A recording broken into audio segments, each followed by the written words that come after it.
A verdade é que a verdade não pode ser derrotada. Ela é peregrina, passeia em corações soberbos, mas faz morada em almas prostradas. Ela é singela, discreta, mas quando necessário, escandalosa. Faz-se silêncio para que os ruídos cessem e ecoem no íntimo do seu ser. A verdade é que a verdade não pode ser derrotada.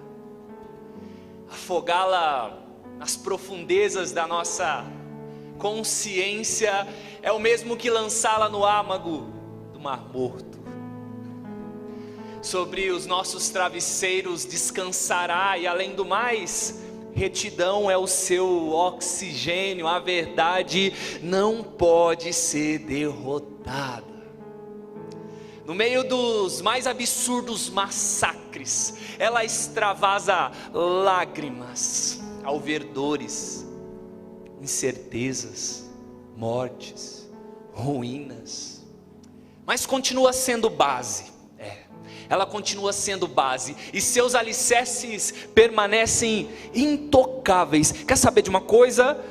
A verdade não pode ser derrotada, não. Ela não pode.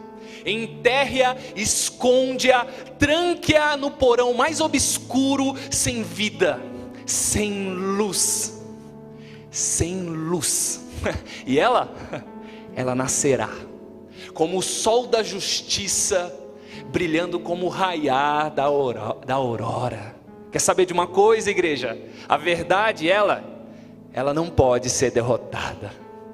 Sufoque-a, e verás seus pulmões cheios de ar, como de uma criança em pleno vigor, ainda que supostamente acorrentada, presa. Em meio às grades, ela cantarola a liberdade, assobia a liberdade, voa, sopra os ventos, anda sobre os mares. Quer saber de uma coisa? A verdade não pode ser derrotada. Enquanto os poderes dos impérios aí fora, ou aqui dentro, reinam sobre a mentira, a verdade desfila em um jumentinho, com uma coroa incorruptível. Sabe por quê? Porque a verdade não pode. E quem a ama, dá-se ao luxo de perder, de fracassar, de ser vulnerável, mas não ousa se render ao banquete da farsa e seus degustadores. Sabe por quê, igreja? Porque a verdade não pode ser derrotada, ainda que expulsa do jogo, ainda que lançada no coliseu da morte, como foi, ainda que crucificada, queira você ou não, a verdade é que a verdade te salva. Confie nela, entregue-se a ela e descanse nela, porque a verdade, ela não pode ser derrotada. Aleluia.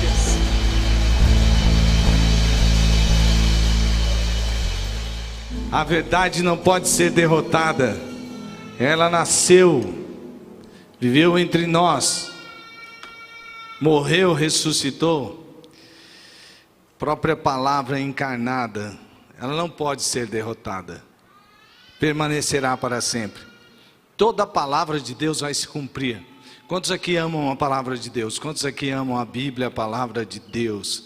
Nós somos o povo que é conhecido como o povo da palavra, né?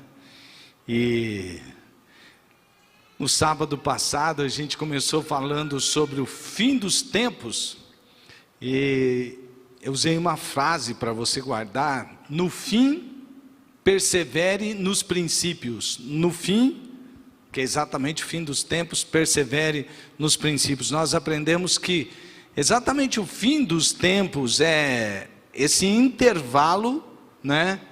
Não é o cronos da cronologia, mas é o kairos de Deus. É o tempo entre momento que Jesus veio aqui, se encarnou, e ele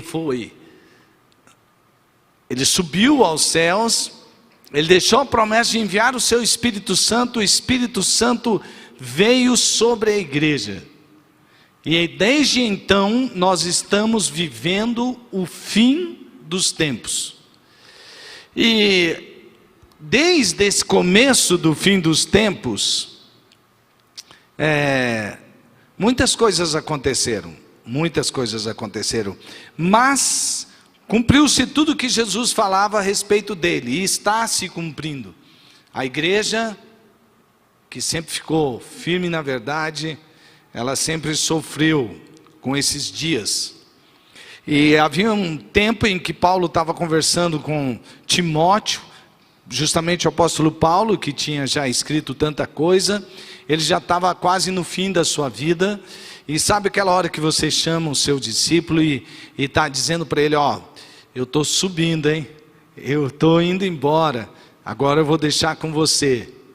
Mas eu quero dar alguns conselhos finais, e entre esses, lá no capítulo 3 da segunda epístola, da segunda carta de Paulo para Timóteo, ele chama seu filho e diz, filho, eu quero que você saiba de uma coisa, para que você esteja preparado. Eu vi a preparação dos atletas para as Olimpíadas, e olha, para chegar naquele ponto, para ele só estar nas Olimpíadas, ele já tem que pagar um preço muito alto. Agora, ele estar entre os primeiros, ele tem que saber que ele vai ter que treinar, ele vai ter que se preparar fisicamente, ele vai ter que ter muita concentração, ele vai ter que ter muita dedicação, vai ter que se esforçar ao máximo. Paulo usava de várias linguagens ou figuras de linguagens para alertar sobre esses últimos tempos, mas aqui Paulo vai direto no assunto. Ele diz, Timóteo, eu tenho que te dizer uma coisa, e eu quero que você saiba disso, os últimos dias serão tempos difíceis, vai dar muito trabalho, o fim dos tempos serão os dias trabalhosos. E é importante que a gente diga de novo algo que a gente perde com o tempo, porque parece que a gente se apega mais ao pequeno do que ao grande. É como o pescador que se apaixona pela rede em vez de se apaixonar pelo mar, né? O mar é muito mais bonito do que a rede, mas a rede é o que ele pensa que vai sustentá-lo, porque é com a rede que ele pega os peixes. O convite de Deus é para nós olharmos além deste tempo. O convite de Jesus, o convite dos apóstolos, o convite da doutrina cristã, é que nós não nos apeguemos a este tempo e às coisas deste tempo. Existe uma promessa muito linda, em Apocalipse capítulo 21, versos 1, 3 e 4. Então, eu vi um novo céu e uma nova terra, pois o primeiro céu e a primeira terra tinham passado. Agora, o tabernáculo de Deus está com os homens, com os quais ele viverá. Eles serão os seus povos. O próprio Deus estará com eles e será o seu Deus. Ele enxugará dos seus olhos toda lágrima. Não haverá mais morte, nem tristeza, nem choro, nem dor, pois a antiga ordem já passou. Ei, esse é o futuro que espera você. O tempo está passando rápido. Essa pandemia, ela nos alertou que nem sempre morre primeiro aquele que tem mais tempo de vida, não é? E as coisas parecem que se aceleram de tal maneira que você diz, mas espera aí, parece que era ontem que eu queria fazer tal coisa, e eu esperei tanto por aquele dia, agora já passou, já faz tanto tempo. As coisas estão correndo, e a gente não pode ficar apegado nas coisas dessa terra, mas olhar para o nosso futuro. E quando a gente chegar lá, você vai ver Quando a gente chegar lá, você vai dizer assim: puxa, que bobagem, eu me desgastei tanto, eu tive tanta ansiedade, tive tanta preocupação com coisa que não era nada. Porque quando você estiver vivendo lá, a eternidade com o teu Deus, você vai perceber que aí sim é um tempo que nunca acaba de verdade, você vai ter percepção disso. Agora nós temos ainda que pouco, mas nós temos um pouquinho de visão do que é viver eternamente, porque sua eternidade já começou no tempo em que Jesus entrou na sua vida, e você sabe que isso faz diferença. Mas quando a gente chegar lá, a gente vai dizer: puxa, se eu soubesse tudo, eu não teria feito uma porção de coisas, eu não teria ansiedade de tantas coisas que tive, eu não teria me preocupado com tantas coisas com as quais me preocupei à toa. O convite de Deus é para você sempre estar olhando para a eternidade, você ser movido pela eternidade, como pregou o pastor Elisandro esses dias. Então eu vou ler agora o texto, ó. Saiba disto, nos últimos dias sobrevirão tempos terríveis. Nos últimos dias sobrevirão tempos terríveis. Agora eu vou para o versículo 14. Quanto a você, porém, permaneça nas coisas que aprendeu e das quais tem convicção, pois você sabe de quem o aprendeu. Então veja só, nos últimos dias persevere nos princípios, não abandone seus valores. Os últimos dias serão tempos difíceis e trabalhosos. Os homens, eles serão de difícil trato, sabe por quê? Porque esses homens serão egocêntricos, egoístas, ególatras. A decadência moral vai ser cada vez maior, e ela não vai ser sequer coibida ou percebida de uma maneira estranha. As pessoas, chegará um tempo em que as pessoas não vão olhar para o que é imoral e vão falar: puxa, como que isso foi acontecer? A imoralidade não vai existir nem questão de moral e imoral. Talvez o conceito do tempo do pós-modernismo seja a moralidade, quer dizer, sem o que é moral ou imoral. Surgirão falsos cristãos e os verdadeiros sofrerão perseguições. Sendo assim, no fim, persevere nos princípios. É isso que a gente precisa fazer. E você tem que estar atento para isso. Você tem que estar muito esperto. No fim, persevere nos princípios. A gente falou no domingo passado sobre o primeiro sinal. Só vou dar uma passadinha por cima, porque eu sei que tem gente que está aqui que não estava no sábado passado, nem viu isso também, né, no nosso canal, né? Tem que ir lá ver os conteúdos. Então, no fim persevere. Primeiro ponto, o primeiro sinal do final dos tempos aqui que Paulo está avisando a Timóteo, nesse contexto, é o egoísmo. E qual deve ser a nossa atitude diante do egoísmo? Seja você a antítese, seja o contrário.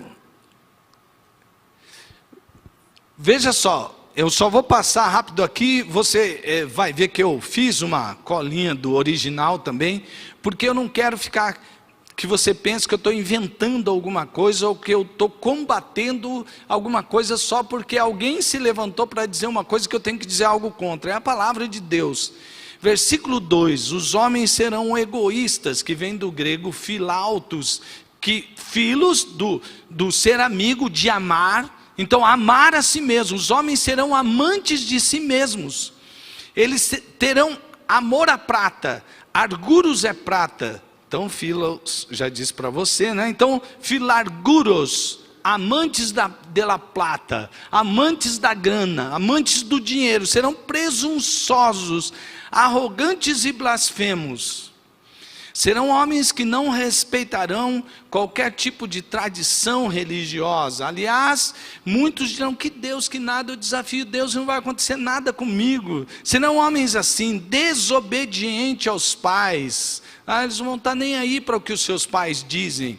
Afinal, a desobediência no final dos tempos terá uma cara de doutrina generalizada, fará parte de um sistema global contra essa questão de obediência aos pais. Eu dei, por exemplo, o caso de um pai no Canadá que luta porque a sua filha, desde os 14 anos, né, porque ela se via um menino, então ela tomava lá hormônios e tudo mais, para bloquear a sua adolescência, para que ela pudesse ser transformada, porque ela era transgênero. Mas o pai não queria isso. E então a justiça disse: olha, você não pode forçar a sua filha, ou seu filho, porque ela não podia mais chamar sequer ela de menina, a ser o que ela não quer ser.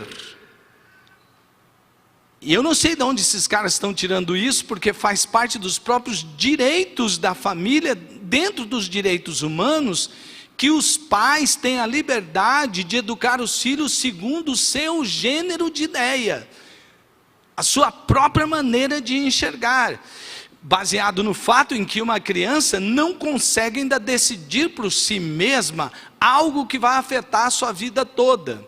Mas a gente viu no noticiário nesta semana mesmo, que na Escócia, né, crianças de 4 anos que se veem diferente do que o seu sexo biológico aponta, ela poderá então ser chamada pelo pronome que ela quer, né? Pode até inventar um pronome neutro, né?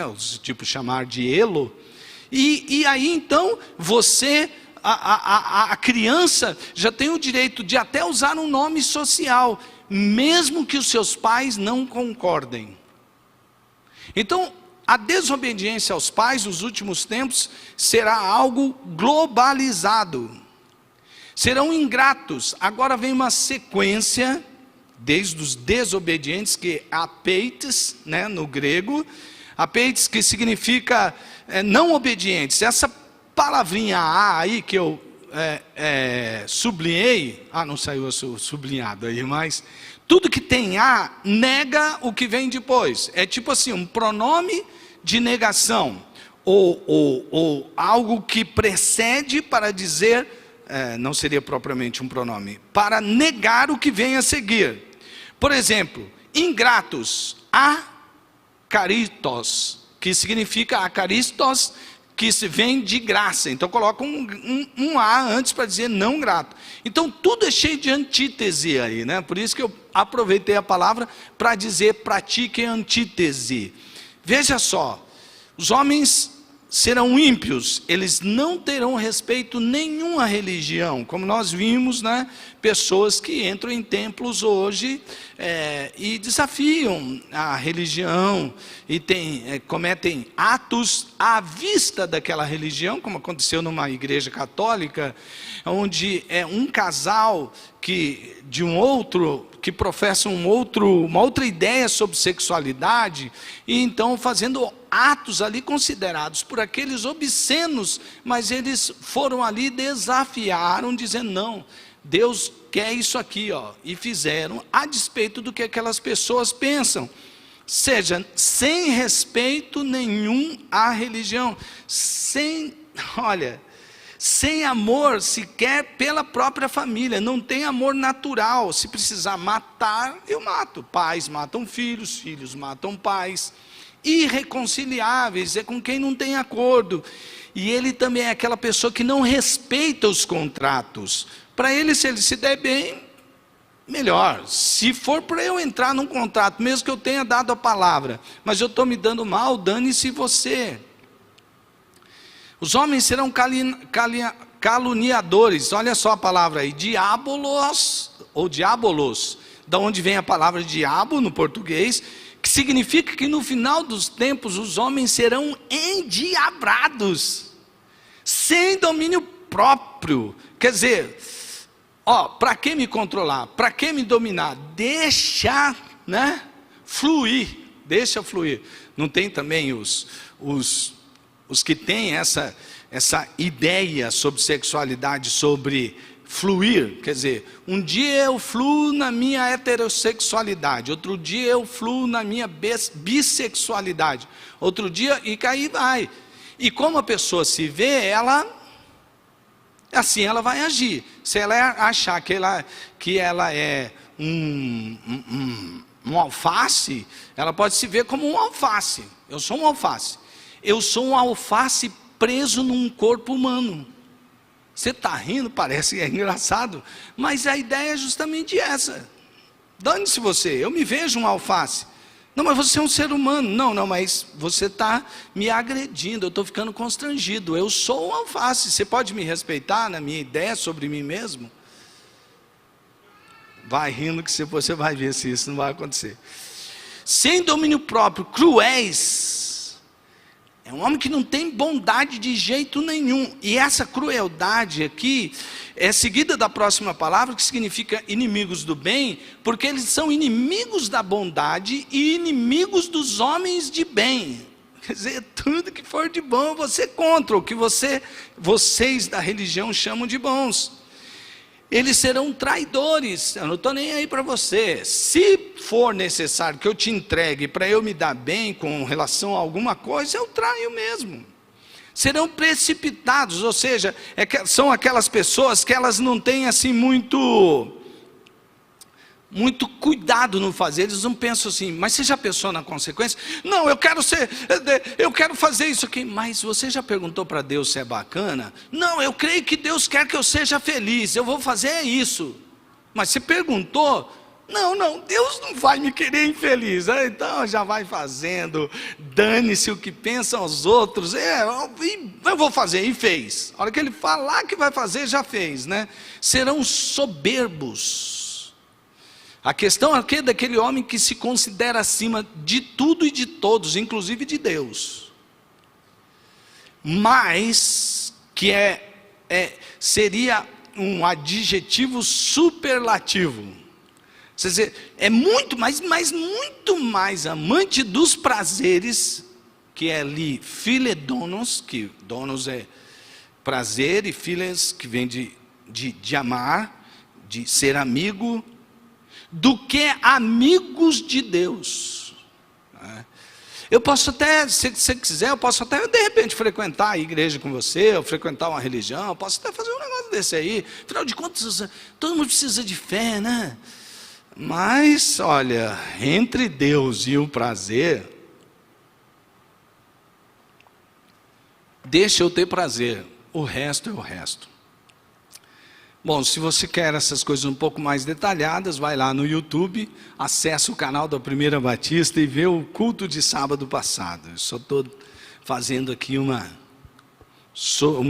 geral sobre esses versículos e essas palavras. A busca constante e quase que exclusiva de satisfação própria se tornará o Deus de muitos. O egocentrismo será uma forma de egolatria. Então Paulo está falando, mais do que você olhar, vai ter também sinais nos céus, vai ter muita catástrofe, vai ter lua que vai parecer sangue, vai ter terremoto, vai ter. Mas Paulo está falando assim, mais do que você olhar para isso e perceber que haverão guerras e rumores de guerra, é importante que você saiba que nos últimos tempos você tem que cuidar da sua mente, do seu coração e do seu comportamento, porque os últimos tempos, eles serão tempos difíceis, porque haverá uma filosofia anti-Deus, anti-palavra de Deus. Segundo sinal, falsos convertidos, e a atitude é não se associe a eles. Olha só, sinal, falsos convertidos, atitude, não se associa a eles. Para você não achar que eu estou inventando, eu vou ler a palavra. Tendo aparência de piedade, mas negando o seu poder, afaste-se também destes. São estes os que se introduzem pelas casas e conquistam mulherzinhas sobrecarregadas de pecados, as quais se deixam levar por toda espécie de desejos. Elas estão sempre aprendendo, mas não conseguem nunca chegar ao conhecimento da verdade. Como Janes e Jambres se opuseram a Moisés, estes também resistem, no sentido de resistência para se opor mesmo. Resistem à verdade. A mente deles é depravada. São reprovados na fé. Não irão longe, porém, como no caso daqueles, a sua insensatez se tornará evidente a todos. Os últimos dias serão marcados por uma falsa espiritualidade de homens corruptos de entendimento, que resistem à verdade, porque ela revela seus pensamentos e comportamentos religiosos. Eles falarão de uma espiritualidade, mas sem o centro de uma espiritualidade verdadeira, que deve ser cristocêntrica. Espiritualidade sim, olhar para cima faz bem, orar faz bem, afinal de contas até a neurociência já comprova que olhar para cima, que ter uma fé, que viver uma espiritualidade faz bem para o cérebro humano, vai fazer bem para a sua vida. Existem várias comprovações neurocientíficas nesse sentido, mas Paulo está dizendo para Timóteo, e Deus está dizendo para nós que vivemos nesses tempos, e ainda mais últimos tempos do que o que Timóteo vivia. Deus está falando para a gente assim: olha, acordem, porque este mundo pode até ser marcado pelo vamos criar um mundo mais gentil, não é? Vamos criar um mundo onde que toda forma de amor seja preservada. Vamos criar um mundo bonzinho, onde todos pensem a mesma coisa, desde que pense igual a mim, porque é sempre assim, na verdade. Enquanto você, aliás, eu me esqueci da palavra, quando eu contei aquela história de que eu fui no debate lá na universidade. Se você perdeu, assista lá no canal da Primeira Batista no YouTube. Mas era tolerância. A palavra dos meus debatedores sempre era tolerância, querendo dizer eles que com relação a quem educa os filhos, se é o governo ou se é a família, e qual o tipo de família que é ideal, todos eles tiveram aquele tempo para expor as suas ideias. Eu fiquei sozinho como cristão conservador, intolerante. E falei para o Espírito Santo, não estava preparado, esses caras estão super preparados, o que eu falo agora? E quando eu fui o último a falar, eu disse: ainda bem que vocês usaram uma palavra, tolerância, então vocês vão ser tolerantes comigo, porque eu vou discordar, mas ainda bem que vocês são tolerantes e respeitam os diferentes. E aí eles ficaram sem palavras. Mas nem sempre vai ser assim, não é? Os últimos dias serão tempos em que pessoas se transvestirão de cristãos, mas não serão. Tem história de uma igreja que eu acho que ela fala bem sobre essa questão dos últimos dias, porque ela leva o nome do Senhor Jesus e fala dos últimos dias, a igreja do Senhor Jesus dos últimos dias. O seu fundador, Joseph Smith, que é o pai então do mormonismo, teve entre 30 a 40 esposas, algumas delas já casadas com seguidores do Smith. E pelo menos uma delas, Ellen Mar Kimball, filha de amigas muito próximas do profeta, tinha 14 anos. A própria igreja hoje reconhece esse passado não tão legal do seu fundador. E é claro que as pessoas podem mudar, é claro que a igreja pode mudar o seu posicionamento, mas eu só estou aqui dizendo que o Joseph Smith, que foi o profeta para as Américas, porque a igreja Mormon diz que a revelação ainda permanece aberta, que a Bíblia não acabou de ser escrita, seria isso? Eles creem na Bíblia, creem no Novo Testamento, mas a revelação de Deus ainda continua, mesmo que tenha Jesus como centro. Enfim, é uma coisa que quando você lê, você fala assim: uau, isso aqui parece muito certo. Mas a gente vê hoje pessoas que vão buscar igrejas pelo espetáculo, não é? Você quer ver? Eu vou falar uma coisa para você. De repente, você ouve pessoas assim, sei lá, eu fui na igreja, mas eu não senti o Espírito Santo, sabe? Não teve uma coisa assim que mostrou que o sobrenatural estava ali. Eu queria algo assim. Olha, eu sei que enquanto a gente tem que ter sede pelo sobrenatural, eu tenho sede pelo sobrenatural, e você? E eu já vi Deus realizar coisas sobrenaturais, mas eu não posso ir a um lugar em busca do espetáculo. Eu tenho que ir cultuar a Deus por Deus e calcar as minhas convicções doutrinárias na palavra de Deus. Tem um versículo que foi traduzido, esse versículo, o versículo 5 do capítulo 3, que eu li na versão da NVI, Nova Versão Internacional, muito interessante. Na Bíblia há a mensagem, que diz assim: eles vão fazer da religião um espetáculo, mas nos bastidores se comportam como animais, fique longe deles.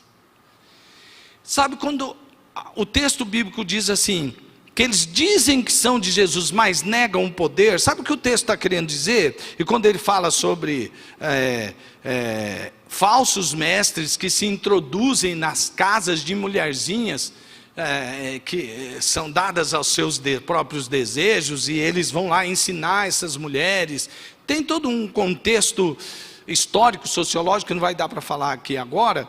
Eu vou dar, você me permite, eu vou pular um pouquinho essa explicação sobre as mulherzinhas que se entregam, mas enfim, ali havia um conjunto de coisas, pessoas que queriam enganar e pessoas que queriam ser enganadas. E parece que hoje é assim, a pessoa sabe que alguma coisa não está certo, mas ela não somente permite o engano, como parece que gostam de ser enganadas. Você não está vendo que você está sendo enganado, mas a pessoa fica ali, porque aquilo ali tem alguma coisa que satisfaz o seu próprio ego, porque tudo neste capítulo envolve essa questão dos homens serem amantes de si mesmos. Então, cuidado com o espetáculo desse tempo. Cuidado com aquilo que parece que é. Medite na palavra, corra para a sã doutrina, que é calcada na palavra de Deus. Não fique por aí tentando achar um update, um upgrade de igreja, que seja mais moderninha, que tenha uma ideia mais pós-moderna, que seja mais isso, que converse, que fale mais a minha linguagem só porque é a sua linguagem.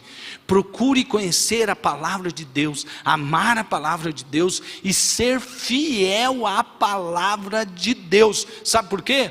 Os enganadores, eles irão de mal a pior. Eles vão enganar, mas eles também serão enganados. Permaneça na verdade, porque a verdade guarda a sua vida. No fim, persevere nos princípios. Esse é o fim dos tempos. Terceiro sinal, perseguição. Percebe como Paulo está falando para o Timóteo o seguinte: Timóteo, veja um primeiro sinal, que é a egolatria. Seja antítese, não seja ególatra, muito pelo contrário, sirva a Deus e faça a vontade de Deus, não a sua própria. Segundo sinal, ele fala para Timóteo: Timóteo, haverão falsos convertidos, não se associe a eles, fique longe deles. Sabe por quê? Porque tem gente que parece tipo Janes e Jambres, que foram aqueles opositores de Moisés, que Moisés fazia um sinal, ele fazia um sinal igual, né? Ele jogou lá o cajado dele no chão, se transformou em cobra, eles também jogaram, transformaram em cobra, mas aí uma foi lá e engoliu a outra. Ou seja, é o sinal de que a verdade, no fim, ela vai vencer aquela mentira tão bem engendrada, que parece que é verdade, mas não é verdade. Então, cuidado, que nos últimos tempos surgirão pessoas assim. O terceiro sinal é a perseguição. E a atitude deve ser a resistência, através do quê? De sã doutrina e vida. doutrina e vida. Vou ler os versículos 10 a 12 do capítulo 3 de 2 Timóteo. Mas você tem seguido de perto o meu ensino, a minha conduta, o meu propósito, a minha fé, a minha paciência, o meu amor, a minha perseverança, as perseguições e os sofrimentos que enfrentei, coisas que me aconteceram em Antioquia, Icônio e Listra. Quanta perseguição suportei, mas de todas essas coisas o Senhor me livrou. De fato, todos os que desejam viver piedosamente em Cristo Jesus serão perseguidos. Agora os versículos de 13 a 15. Contudo, os perversos e impostores irão de mal a pior, enganando e sendo enganados. Quanto a você, porém, permaneça nas coisas que aprendeu e das quais tem convicção, pois você sabe de quem o aprendeu. Porque desde criança você conhece as sagradas letras, que são capazes de torná-lo sábio para a salvação mediante a fé em Cristo Jesus. Eu acho lindo aqui, sabe o que, gente? Quando Paulo fala, você vê que vai sempre estabelecendo antíteses, ele fala assim: permaneça nas coisas que você aprendeu. E aprendeu de quem? Da sua mãe, da sua avó. Respeite a sua família, respeite os valores familiares, porque desde criança você aprendeu isso. E isso é o que as sagradas letras, elas são passadas para você, capazes de torná-lo sábio para a salvação mediante a fé em Cristo Jesus. E ele termina dizendo assim: toda a escritura é inspirada por Deus e útil para o ensino, para a repreensão, para a correção e para a instrução na justiça, para que o homem de Deus seja apto e plenamente preparado para toda boa obra. Olha aí que bênção. Amados irmãos, aqueles que desejam levar uma vida santa devem estar preparados para as perseguições, para serem caçados. É verdade. Veja aqui na tela, eu peguei aqui e deixei os sites onde você pode depois ir e ver, mas pesquisar melhor, né? Mas olha, Talibã tem lista com nomes de cristãos conhecidos, revela a igreja subterrânea. Cristãos pedem orações e revelam perseguição crescente. O Talibã, que seria mais ou menos bonzinho, né? Tribunal comunista na China condena pastores por coletar oferta na igreja. Pastores adventistas foram presos e ofertas confiscadas. Uau! Agora vamos ver aqui. Padres e freiras são presos no Afeganistão pelo Talibã. O padre descreveu o caos das ruas do Afeganistão como aterrorizante. E aí? Fim dos tempos, sim ou não? Tem um site, ACN, que ele apresentou algumas razões, ou algumas conclusões sobre grandes perseguições no mundo. Não vai dar para eu ler tudo, mas tem aqui, do 5º até o 8º, a perseguição contra os cristãos agravou-se sobretudo na Ásia Meridional e Oriental. Esta é agora a região mais crítica em termos de perseguição. 6 ali, ataques à igreja do Sri Lanka e nas Filipinas mostram que os cristãos da Ásia Meridional e Oriental enfrentam uma ameaça em 3 frentes: do extremismo islâmico, do nacionalismo populista e dos regimes autoritários. Há uma unidade cada vez maior de objetivos entre grupos religiosos nacionalistas e governos, o que representa uma ameaça crescente e em grande parte não reconhecida aos cristãos e a outras minorias da Índia, do Sri Lanka, Mianmar e outros países da Ásia Meridional e Oriental. Em todo o mundo, os cristãos são alvo preferido de extremistas violentos que atuam sem limites e que olham para os cristãos locais como uma alternativa legítima a um ataque direto ao Ocidente, porque agora o mundo mais do que nunca está polarizado entre Ocidente versus Oriente, principalmente por causa dos últimos movimentos na economia e exercícios militares, principalmente juntos lá do Oriente contra o Ocidente, né? Deus não nos promete livrar da perseguição. E você fala, uau, mas promete companhia, promete poder e graça para a vitória. Jesus nunca prometeu que a vida seria fácil, pelo contrário, ele disse, no mundo tereis aflições, mas tende bom ânimo, tenha ânimo aí, eu venci o mundo, e a vitória com que eu venci o mundo, eu vou dar a vocês, eu vou entregar a você, igreja. E quanto mais perseguida a igreja, mais forte a igreja é. Foi assim em todo e qualquer tempo. Quanto mais perseguida a igreja, mais forte ela ficou. Eu não quero perseguição. Eu não quero. Tem gente que fala que venha logo a perseguição. Eu não fico fazendo essa oração. Se você quiser fazer, faz sozinho. Não vou falar amém, não. Mas é inevitável o sofrimento. Seja ele para o indivíduo ou para a sociedade, o sofrimento é algo real. O ser humano sofre, mas a perseguição, ela é coisa dos últimos tempos.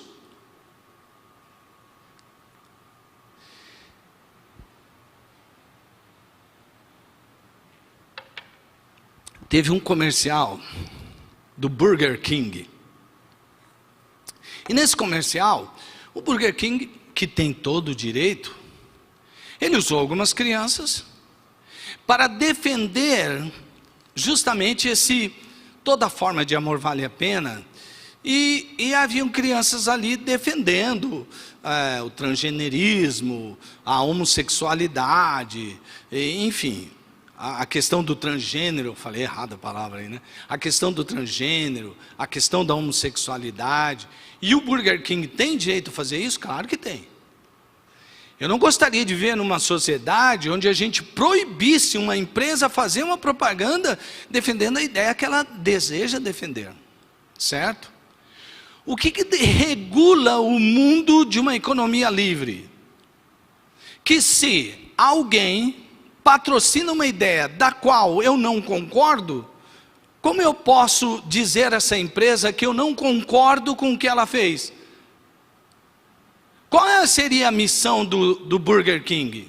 Fazer hambúrgueres. Ou será que ser fazer filosofia de vida? Mas tudo bem, mas se ele acha que ele tem o direito. Ok. Houve um movimento dizendo assim, olha, vamos fazer o seguinte, não vamos mais comprar o hambúrguer do Burger King, porque assim a gente mostra a eles que nós não ficamos felizes deles. Como uma hamburgueria, fazer uma apologia a uma ideia que é contra a nossa. Ok. Há pessoa que não quer comprar o hambúrguer no Burger King, porque ela não concorda com a filosofia que o Burger King colocou lá na questão da sexualidade. Ele tem ou não tem esse direito? Claro que tem. Eu compro o hambúrguer onde eu quiser. Se eu não concordo com uma programação de uma emissora de televisão, eu deixo de assistir, prejuízo para ela, e digo assim, não assisto porque isso faz mal, é cacaca. Aí se eu digo isso e a pessoa não assiste, é um direito dela. Esse tipo de retaliação, esse mundo está ficando odioso, tal. Ok. Aí uma escola fez um comercial, né, dela, que é comercial, ela é uma escola. Ela trabalha com educação, pegou crianças, e as crianças disseram assim, olha, o meu Deus nunca erra, em síntese. O meu Deus diz que menino é menino e menina é menina. Aí o pastor, que é o presidente da Igreja Batista Getsemane e do colégio Getsemane, foi chamado para prestar depoimento e esclarecer se aquele vídeo não era homofóbico ou transgenofóbico, ou seja lá que fobia for. E aí o pastor foi lá e explicou, não tem fobia de ninguém. Isso aqui é o que a gente prega, isso aqui é que a igreja cristã prega desde que ela existe. Há mais de 2000 anos a igreja cristã sempre pregou isso aqui. A gente sempre falou isso. A gente sempre pregou isso. A gente sempre ensinou isso. E ele foi liberado. Eu estou aqui resumindo as coisas. Mas, gente, este mundo está ou não está pendendo para um lado e tendencioso a perseguir certos tipos de crença e fé.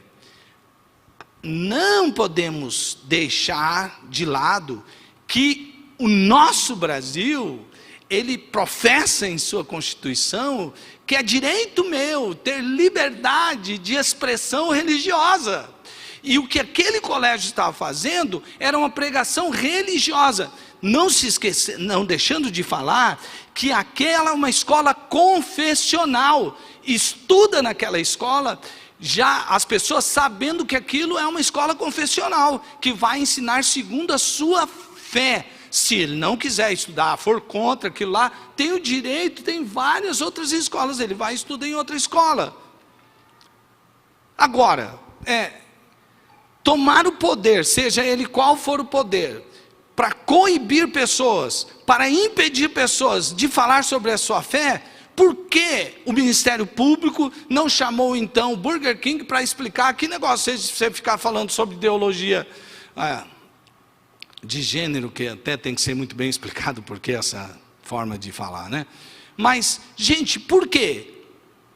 Agora o outro que disse um outro tipo de ideia sobre sexualidade, ele é chamado para depor. Eu fiquei pensando, aonde ficou a liberdade de expressão religiosa? Ele está fazendo uma pregação religiosa. Então quer dizer que se pegar, eu simplesmente leio o texto aqui e vou falando, olha, Deus, a moralidade de Deus é essa, nossos valores são aquilo, aí tenta o cara, não pode. Por exemplo, se eu disser pregar aqui há algum tempo, olha, o que Deus aprova é que o homem tenha uma só mulher, porque o próprio Jesus no Novo Testamento, olhando para trás, mesmo falando sobre, sabendo que no Velho Testamento, até reis como Davi e Salomão tiveram muitas mulheres, ele refere-se ao começo, falou, no princípio não foi assim, Deus não criou várias Evas para um Adão, ou vários Adões para uma Eva, ele criou um Adão para uma Eva, e uma Eva para um Adão. Esse é o princípio que nós pregamos. Logo nós consideramos poligamia pecado. Aí o cara fala, não pode mais falar isso, sabe por quê? E os polígamos? Está sendo preconceituoso. Você não pode falar assim da poligamia. Sabe por quê? Isso é discurso de ódio. Aonde é que está o discurso de ódio? Onde que está o discurso de ódio? Quer dizer que então eu posso olhar para o Ministério Público que chamou esse pastor, dizer que ele está sendo odioso? Ou que ele está levantando ódio contra os evangélicos, porque os evangélicos professam essa fé que nós professamos?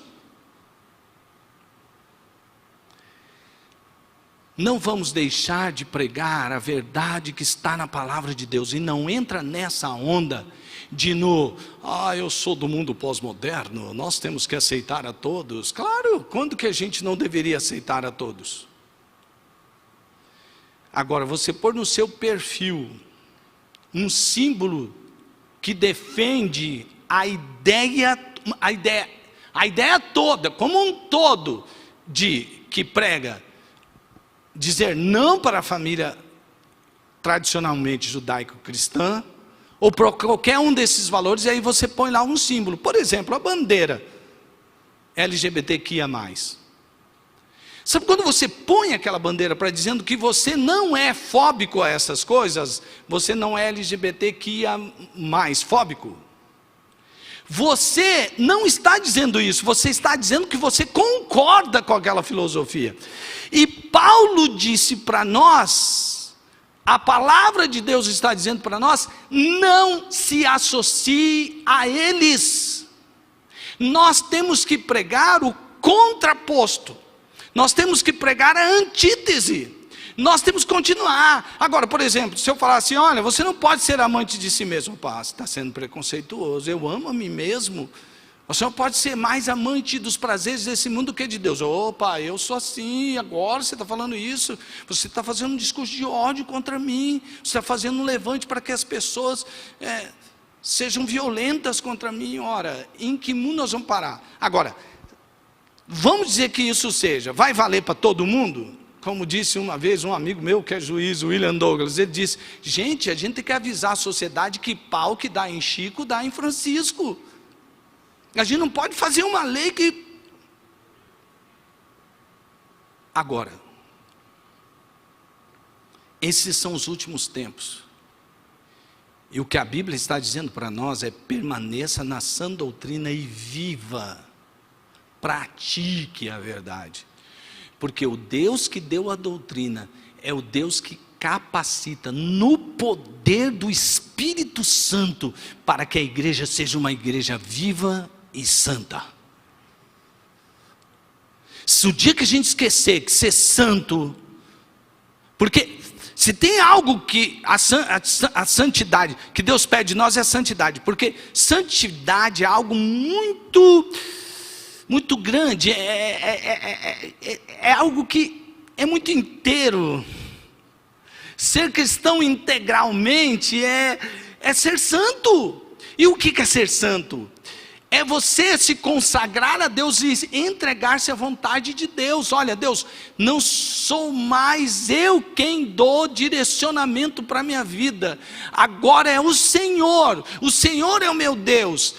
Não é mais a minha vontade, mas é a tua vontade. E eu quero me santificar cada vez mais para fazer a tua vontade. Amados irmãos, não nos desviemos da verdade.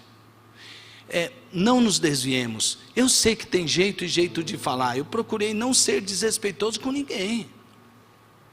Agora, é necessário falar a verdade. Se ficar escondidinho, não adianta.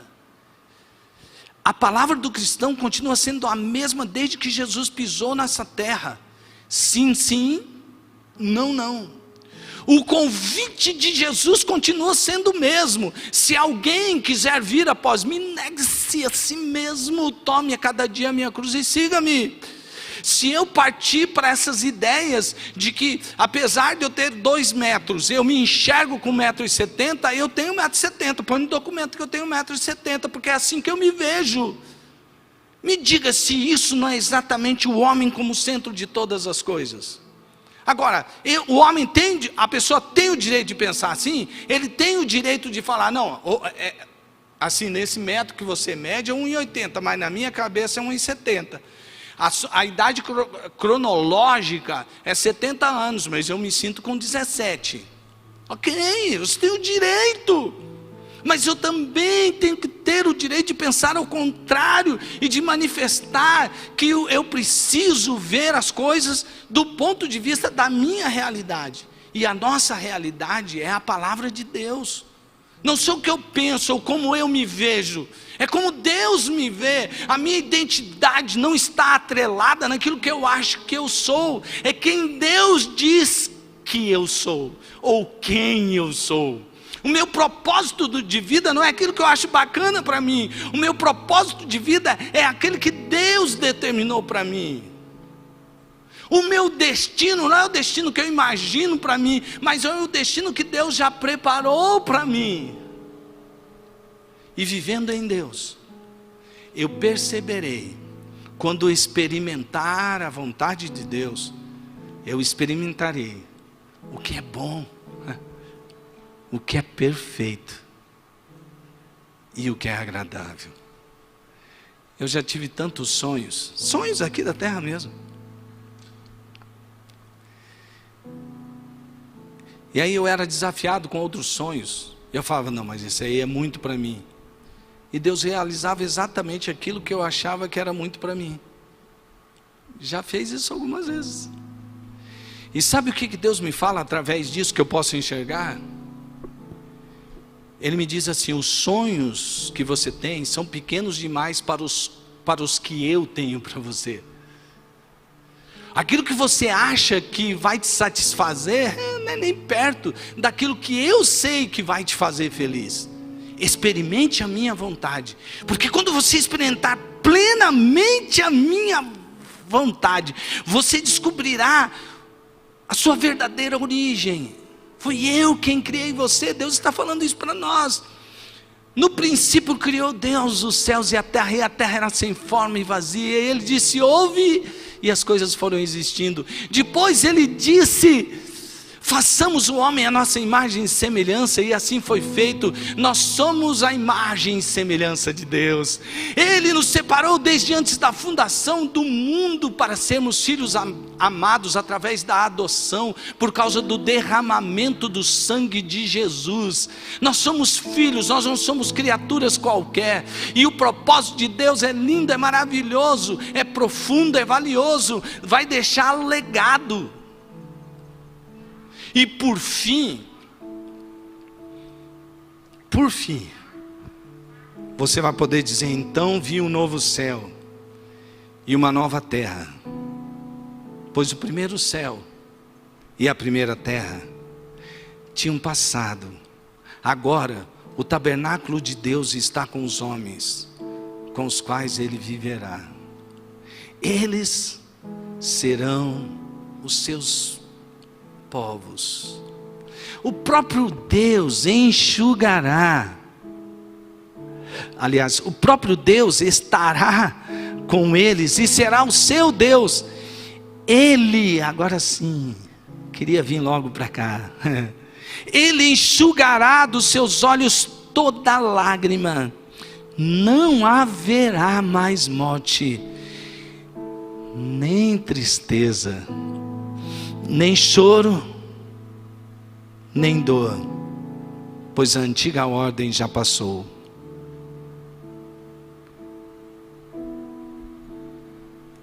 Isso é que te espera.